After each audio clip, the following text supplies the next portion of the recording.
하이 여러분 안녕하세요. 저는 일본을 소개하는 도시가이더입니다. 이 영상에서는 2026년 일본 여행에서 꼭 비해야 할 순곳을 알려드리겠습니다. 일본 여행은 그 어느 때보다 인기가 높습니다. 하지만 모든 여행지가 만족스러운 것은 아닙니다. 위험하거나 기대보다 실망스럽고 보건공사가 진행 중이거나 관광객만 찾는 곳도 있습니다.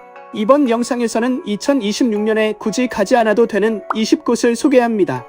후회 없는 일본 여행을 위해 끝까지 함께 해주세요. 이제 시작하겠습니다. 위험한 곳. 첫 번째는 오사카 니시나리입니다. 오사카 남서부에 위치한 니시나리 지역은 오사카에서 가장 위험한 지역 중 하나로 자주 언급됩니다. 노숙자가 많고 치안이 좋지 않다는 이미지가 강해 현지인들조차 가까이 가지 말라고 말하는 경우도 있습니다. 저도 직접 가본 적이 있는데 확실히 독특한 분위기가 느껴졌습니다. 하지만 최근에는 상황이 많이 바뀌고 있습니다. 경찰의 순찰이 강화되면서 예전보다 훨씬 안전해졌습니다. 오늘날 많은 여행자들이 니시나리에 관심을 가지는 이유는 저렴한 가격 때문입니다. 2,000엔 이하의 개인실 숙소를 찾을 수 있고 자판기 음료도 일반 가격의 절반에 살 수 있습니다. 또한 인기 관광지인 펜노 지역과 인접해 있어 위치도 좋습니다. 일부 여행자들은 이 지역을 쿨한 니시나리라고 부르며 즐기기도 합니다. 그러나 다른 지역과 비교하면 여전히 치안이 완벽하지 않기 때문에 특히 여성, 가족 단위 여행자분들은 방문을 피하는 것이 좋습니다. 만약 가보고 싶은 분은 가이드가 달린 투어에 참가하시는 것을 추천합니다. 두 번째는 후지산 비시즌 등반입니다. 후지산은 해발 약 3,700m로 일본의 최고봉이며 유네스코 세계유산에도 등록되어 있습니다. 숨이 멎을 듯한 절경과 아름다운 자연은 연중 내내 전 세계 관광객을 매혹합니다. 공식 등산 시즌은 7월부터 9월 초까지입니다. 이 외의 시기에도 등산은 가능하지만 매우 위험합니다. 2025년에도 준비가 부족한 채 가벼운 복장으로 후지산에 오른 외국인 관광객들의 구조 요청이 다수 발생했습니다. 가장 큰 문제는 후지산은 누구나 쉽게 안전하게 오를 수 있다는 오해입니다. 오프시즌이나 야간에는 기온이 급격히 떨어지고 날씨가 갑자기 변하며 시야가 급격히 나빠질 수 있습니다. 그 결과 저체온증, 낙석, 길을 잃는 사고 위험이 크게 증가합니다. 여름용 가벼운 장비도 순식간에 생명을 위협할 수 있습니다. 게다가 오프시즌에는 산장과 매점이 대부분 문을 닫아 쉬거나 도움을 청할 장소가 없습니다. 후지산에 오르려면 반드시 등산 시즌에 오르세요. 그 위의 시기에는 오르지 마십시오. 세 번째는 아오키가하라 숲입니다. 주카이로도 불리는 아오키가하라 숲에는 후지산 기슭에 위치한 깊은 숲입니다. 고대 화산 분출로 형성된 이 숲은 자연경관이 아름답지만 일본에서 가장 악명 높은 자살 명소로 알려져 있습니다. 후지산을 방문한 관광객 중 일부는 이 지역에 들르기도 하지만 절대로 가벼운 마음으로 방문해서는 안 됩니다. 숲은 어두운 분위기와 무거운 공기로 가득 차 있으며 매우 길을 잃기 쉬운 구조로 되어 있습니다. 이정표도 거의 없고 많은 지역에서는 휴대전화 신호조차 잡히지 않습니다. 저도 예전에 친구와 함께 간 적이 있는데 입구 근처에서부터 기이한 에너지가 느껴졌고 신호도 바로 끊겨서 곧장 돌아왔던 기억이 있습니다. 모험심이나 호기심은 이해하지만 이 지역은 육체적으로도 정신적으로도 매우 위험할 수 있는 장소입니다. 자신의 안전을 최선으로 생각하셔야 하며 방문을 삼가시기를 권장드립니다. 네 번째는 후쿠시마 원전 주변입니다. 2011년 북일본 대지진은 후쿠시마 지역에서 대규모 원자력 사고를 일으켰습니다. 그 결과 현재도 일부 지역은 방사능 영향으로 귀환곤란 구역으로 지정되어 있으며 일반인의 출입이 제한되고 있습니다. 저도 직접 그 부분을 방문한 적이 있는데 도로 옆에 설치된 방사선 측정기가 평소보다 훨씬 높은 수치를 보이고 있었습니다. 주변 마을들은 대부분 폐허화되었고 일부 건물에서는 도난 사건도 발생하고 있습니다. 이 지역에 호기심이 생길 수도 있지만 혼자서 방문하는 것은 절대 추천하지 않습니다. 하지만 실제로 어떤 일이 있었는지 알고 싶고 안전하게 결합하고 싶으시다면 지자체나 도쿄전력이 주최하는 공식 투어에 참가하는 것이 좋습니다. 그리고 역사적 배경을 깊이 배울 수 있는 좋은 기회입니다. 다섯 번째는 홋카이도 도호쿠 산간 지역입니다. 홋카이도와 도호쿠 지방이 이 리스트에 오른 이유는 단순합니다. 바로 곰입니다. 일본에서는 2025년 1월부터 9월까지 곰으로 인한 인명피해가 22건 이상 보고되었으며 올해 곰에 의한 사망자 수는 역대 최고를 기록했습니다. 이 소식은 해외 언론에도 보도되었고 많은 여행자들이 문의를 해왔습니다. 사고의 대부분은 홋카이도와 도호쿠 지방, 특히 아오모리와 아키타 등 산악지역에서 발생했습니다. 전문가들은 원인을 환경적, 사회적 변화가 복합적으로 얽혀 있으며 특히 기온 상승과 곰의 겨울잠 기간 연장이 문제라고 분석합니다. 그렇다면 여행자는 어떻게 안전을 지킬 수 있을까요? 주의할 점은 두 가지입니다. 첫 번째는 최근 곰 목격 정보가 없는 지역을 선택하는 것입니다. 목격이 잦은 홋카이도나 도호쿠 북 산악 지역은 피해야 합니다. 전문가들은 치바, 시코쿠, 규슈, 오키나와 등에서는 곰 걱정 없이 자연을 즐길 수 있다고 조언합니다. 두 번째는 만약 곰을 마주쳤을 때 대처법을 아는 것입니다. 피해야 할 행동은 세 가지입니다. 첫째, 등을 돌리고 도망가지 마십시오. 둘째, 큰 소리를 내거나 갑작스러운 움직임을 하지 마십시오. 셋째, 음식물을 남기거나 던지지 마십시오. 이런 행동은 곰의 공격을 유발할 수 있습니다. 대신 침착하게 눈을 피하고 천천히 뒤로 물러나 거리를 유지하세요. 곰이 활발하게 활동하는 여름과 가을에는 그 지역을 피하는 것을 추천합니다. 여섯 번째는 겨울철 동해 지역입니다. 일본의 해안, 특히 도호쿠 지역의 일본의 측에서 겨울철 렌터카 운전은 매우 위험합니다. 일본의 겨울은 많은 여행객이 생각하는 것보다 훨씬 가혹할 수 있습니다. 가장 큰 문제는 눈길과 블랙아이스, 즉 빙판 위에서의 운전입니다. 대부분의 외국인 여행객은 이런 환경에서 운전 경험이 없습니다.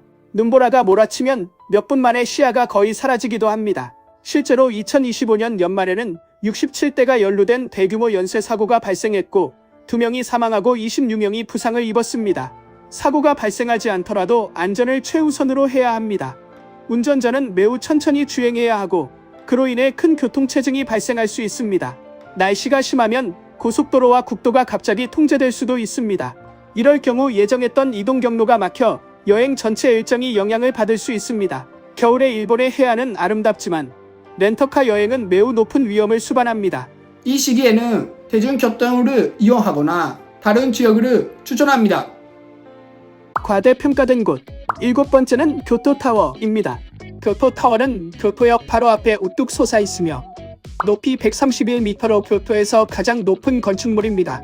1964년 도쿄 올림픽 개최를 계기로 근대화의 상징으로 건설되었으며 바다가 없는 교토를 비추는 등대라는 콘셉트로 만들어졌습니다. 하지만 많은 관광객들은 이 타워가 교토의 분위기와 어울리지 않는다고 느낍니다. 교토는 전통적인 목조 가옥과 역사적인 사찰, 고즈넉 한거리 풍경으로 유명한 도시이기 때문에 현대적인 디자인의 교토타워는 주령과 조화를 이루지 못한다는 평가를 받고 있습니다. 일부 사람들은 등대라기보다는 거대한 양초 같다는 농담을 하기도 합니다. 이러한 이유로 교토타워는 종종 가장 실망스러운 명소 중 하나로 언급됩니다. 교토의 진정한 매력을 느끼고 싶다면 기요미즈다라나 후시미나리 신사를 방문하시는 것을 추천드립니다. 이것들은 아름다운 전망과 깊은 역사 그리고 교토다운 분위기를 느낄 수 있는 장소입니다. 여덟 번째는 닌토쿠 천왕릉입니다. 오사카 근교 사카이시에 위치한 닌토쿠 천왕릉은 일본 최대이자 세계에서도 손꼽히는 규모의 고분입니다. 5세기에 조성된 이 전방호원부는 닌토쿠 천왕의 무덤으로 여겨지고 있습니다. 위에서 보면 해저에 둘러싸인 거대한 녹색 섬처럼 보이며 드론 영상이나 지도에서 자주 등장합니다. 하지만 직접 가서 보면 문제는 그 크기입니다. 도보로 접근하면 보이는 것은 울창한 숲과 높은 울타리일 뿐이며 헬리콥터를 타지 않는 이상 전체 모습을 볼 수 없습니다. 대부분의 관광객들에게는 단지 나무로 덮인 언덕처럼 보이고 고분 자체에 접근할 수도 없으며 영어 안내도 거의 없습니다. 일본 역사에 관심이 많으신 분이라면 오사카 역사박물관이나 근처의 모주 후루이치 고분고를 추천드립니다. 이곳에서는 왜 이 무덤들이 중요한지 자세히 배울 수 있으며 더 많은 시각 자료와 전시도 준비되어 있습니다. 고대 역사를 체험하고 싶다면 이런 대안지를 추천합니다. 아홉 번째는 삿포로 시계탑입니다. 삿포로 시계탑은 홋카이도에서 가장 오래된 랜드마크 중 하나로 도시의 상징으로 여겨집니다. 1878년에 삿포로 농학교의 일부로 건축되었으며 일본 근대화 시기에 도입된 서양 건축 양식을 보여주는 중요한 역사적 건물입니다. 하지만 많은 관광객들이 이 시계탑을 보고 실망하는 경우가 많습니다. 그 이유는 건물이 생각보다 작고 현대적인 고층 건물들 사이에 위치해 있어서 기대했던 아름다운 풍경과는 거리가 멀기 때문입니다. 실제로 삿포로 시계탑은 일본 내 가장 실망스러운 관광지로 자주 언급됩니다. 삿포로에서 보다 인상적인 문화체험을 원하신다면 홋카이도 진구나 홋카이도 개첩초를 방문해 보시는 것을 추천드립니다. 이곳에서는 지역의 역사와 자연 풍경을 더욱 깊이 있게 느끼실 수 있습니다. 따라서 역사적인 의미에 특별한 관심이 있는 분이 아니라면 삿포로 시계탑은 여행 일정에서 제외하셔도 괜찮을 수 있습니다. 당신의 여행 시간도 한정되어 있기 때문에 유용하게 활용해 주세요. 10번째는 나고야 TV타워입니다. 나고야는 일본 중부에 위치한 도시로 일본에서 세 번째로 큰 도시이며 문화와 산업, 관광의 중심지입니다. 저의 고향이기도 합니다. 이 도시의 상징 중 하나는 나고야 TV타프로 공식 명칭은 주보전령 미래타워입니다. 1954년에 완공된 이 탑은 일본 최초의 TV 방송 송신탑으로 이후 도쿄타워 디자인에도 영향을 주었습니다. 역사적 가치가 매우 높지만 실제로 방문한 관광객들 중 많은 분들이 실망을 표하곤 합니다. 가장 큰 이유는 전망입니다. 100m 높이의 전망대는 현재 주변에 더 높은 빌딩들이 많아져서 탑 트인 풍경을 보기 어렵습니다. 또한 외형이 도쿄타워와 비슷해 작은 도쿄타워 같다는 인상을 받는 분들도 많습니다. 중요 문화재로 지정되어 있긴 하지만 큰 감동을 기대한 분들에게는 다소 아쉬운 장소일 수 있습니다. 도시 전망을 더 멋지게 감상하고 싶다면 미드랜드 스퀘어의 스카이 프롬나드를 추천드립니다. 보다 현대적이고 나고야의 거리 풍경을 한눈에 볼 수 있는 장소입니다. 11번째는 홋카이도 니세코입니다. 니세코는 세계적으로 유명한 스키 리조트로 최상의 파우더 스노우로 잘 알려져 있습니다. 일본 최북단 홋카이도에 위치해 있으며 전 세계에서 스키어들과 스노보더들이 몰려옵니다. 한때 조용한 산골 마을이었던 니세코는 수년간 국제적인 고급 리조트로 탈바꿈하였습니다. 하지만 많은 관광객들이 실망을 경험하고 있습니다.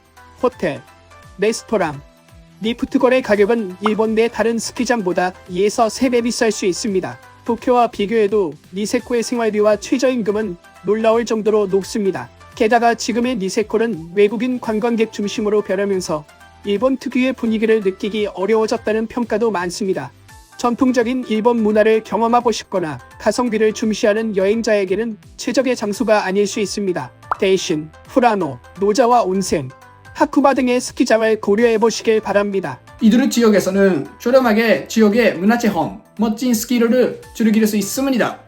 12번째는 후지산 오한목입니다. 앞서 말씀드렸듯이 후지산은 일본 최고봉이자 유네스코 세계유산에 등록된 산입니다. 그 장엄한 아름다움은 전 세계 관광객을 매료시키고 있습니다. 하지만 실제로 후지산을 등반하지 않는다면 후지산 오한목은 기대에 미치지 못할 가능성이 높습니다. 가장 큰 이유는 날씨입니다. 구름이나 안개가 산을 덮는 경우가 많아 후지산을 전혀 볼 수 없는 날도 적지 않습니다. 또 다른 문제는 위치입니다. 오한목은 너무 산에 가까워 사람들이 기대하는 스케일과 웅장함을 느끼기 어렵습니다. 유명한 엽서 속 풍경을 기대하고 방문하면 실망할 수 있습니다. 그럼에도 불구하고 많은 관광객이 오한목에 도달하기 위해 몇 시간씩 버스를 타고 옵니다. 오한목에는 넓은 주차장과 기념품점, 작은 노점 정도만 있습니다. 후지산을 정말 즐기고 싶다면 오이시 공원이나 아라쿠라야마 아사마 공원을 추천합니다. 이쪽이 훨씬 더 아름다운 후지산을 볼 수 있습니다. 지금은 비추천. 13번째는 구마모토성입니다. 일본 3대 명성 중 하나인 구마모토성은 전 세계에서 많은 방문객을 끌어옵니다. 하지만 2016년 4월 발생한 대지진으로 큰 피해를 입었습니다. 국가 지정 중요 문화재 13동 모두가 파손되거나 심각한 피해를 입었습니다. 저는 2025년 8월 구마모토성을 방문했습니다. 일부 구역은 일반 공개되었지만 성 전체는 여전히 복구 중이었습니다. 본격적인 복원 작업은 2037년까지 이어질 예정입니다. 물론 스페인의 사그라다 파밀리아처럼 복원 중인 역사적 건축물을 보는 것도 의미가 있습니다. 하지만 일본을 처음 방문하는 분들에게는 최고의 성체험이 아닐 수 있습니다. 사진이나 영상으로 본 완전히 복원된 모습을 기대하고 방문하면 그 차이에 실망할 수 있습니다. 따라서 구마모토성은 복원이 또 진행된 후 방문하는 것이 좋습니다. 14번째는 나고야성입니다. 나고야성은 일본에서 세 번째로 큰 도시이자 제 고향인 나고야에서 가장 유명한 랜드마크 중 하나입니다. 성의 외관은 웅장하며 지붕 위에는 여전히 상징적인 금의 샤치호코가 장식되어 있습니다. 하지만 중요한 제한이 있습니다. 현재 천수각은 장기 공사로 인해 폐쇄되어 있으며 최소 2032년까지 내부에 들어갈 수 없습니다. 많은 외국인 관광객은 일본 성을 방문하면 내부를 탐험하는 경험을 기대합니다. 하지만 나고야 성에서는 이 핵심 체험이 현재 제공되지 않습니다. 외관만으로도 볼 가치는 충분하지만 천수각에 들어갈 수 없기 때문에 만족도가 낮아질 수 있습니다. 나고야 성의 진정한 체험은 공사가 완료된 후에야 가능합니다. 지금은 외부에서만 성을 즐기는 관광객에게 적합합니다. 15번째는 슈리성입니다. 이전 영상에서도 말씀드렸지만 슈리성은 일본 오키나와에 위치한 유큐 왕국의 역사적인 성입니다. 수세기 동안 왕궁과 문화의 중심지 역할을 해왔습니다. 하지만 지금은 슈리성을 방문하기에 가장 좋은 시기는 아닙니다. 2019년 10월에 발생한 대형 화재로 성의 대부분이 소실되었기 때문입니다. 현재 슈리성은 재건 공사 중이며 방문객들은 공사 현장만 볼 수 있습니다. 저도 지난해 슈리성을 방문했지만 공사 중인 모습만 볼 수 있었습니다. 그래서 재건이 완료되는 2026년 가을에 다시 방문할 계획입니다.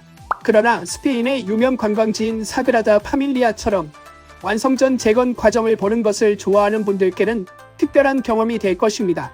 더 알찬 여행을 원하신다면 나카부스쿠성이나 오키나와의 아름다운 해변 등 다른 멋진 장소를 방문하시는 것을 추천드립니다. 현지인은 안 가는 곳. 16번째는 쿠로몬 시장입니다. 쿠로몬 시장은 도톤보리에서 도보로 금방 갈 수 있는 오사카의 유명한 식품 시장입니다. 많은 사람들이 생선 시장으로 소개하며 한때는 오사카의 부엌으로 알려져 있었습니다. 하지만 오늘날 쿠로몬 시장은 많이 변했습니다. 지금은 거의 완전히 외국인 관광객을 대상으로 하고 있습니다. 가격은 관광객용으로 설정되어 있고 긴 줄은 일상이며 시장은 항상 붐빕니다. 사람들은 신선한 생선을 기대하지만 지금은 주로 와규꼬치와 사진 찍기 좋은 화려한 길거리 음식이 눈에 들어옵니다. 그 결과 방문객 중 일부는 이것이 오사카의 음식 문화다 라고 생각하고 돌아가기도 합니다. 하지만 그것은 사실이 아닙니다. 실제로 오사카 현지인들은 쿠로몬 시장에서 식사하는 경우가 거의 없습니다. 오사카 음식의 진짜 매력은 더 저렴하고 더 로컬한 지역에서 찾을 수 있습니다. 그럼에도 불구하고 쿠로몬 시장은 도톤보리와 가까워 접근성이 좋고 산책하기에는 즐거운 장소입니다. 방문할 때는 이것이 관광객용으로 만들어진 오사카임을 기억하세요. 17번째는 니시키 시장입니다.